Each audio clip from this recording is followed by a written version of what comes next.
Nasugatan naman ang driver at pahinante ng isang truck nang matumba ito sa palikong kalsada sa Valenzuela City. Yan ang ulat ni Vel Custodio.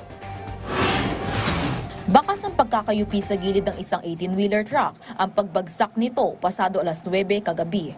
Matapos itong tumagilid sa MacArthur Highway, palikon ng Governor Santiago Road, Valenzuela City. Tumilapon sa gilid ng kalsada ang hindi bababa sa 50 HBM na i-deliver sana mula Manila patungong Quezon City. Naitayo naman kaagad ang truck pero inabot pa ng 10 oras bago naalis ang truck sa daan. Pasado alas 7 kaninang umaga nang ito ang truck head at papalitan ng extra na maghihila sa trailer para alisin na ito sa kalsada. Sunod namang hinakot ang mga tumilapon na HBM.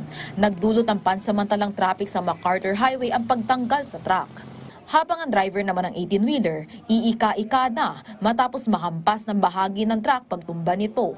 Paligo po ako sa may kanto niyo sa stoplight, dahan-dahan.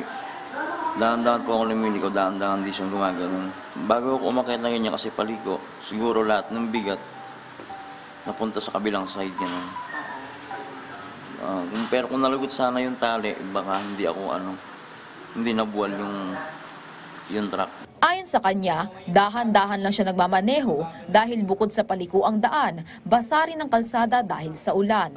Sugatan na nagpapagamot na rin ang pahinante. Wala pang pahayag ang kumpanya na pinagkatrabahuan ng driver at ng pahinante. Nasa kustudiya pa ngayon ng Valenzuela City Police ang driver para sa investigasyon at malaman ng kaukulang reklamo na maaaring ihain sa kanya. Habang dinala na sa impounding area ang tumagilid na truck. Vel Custodio para sa Pambansang TV sa Bagong Pilipinas.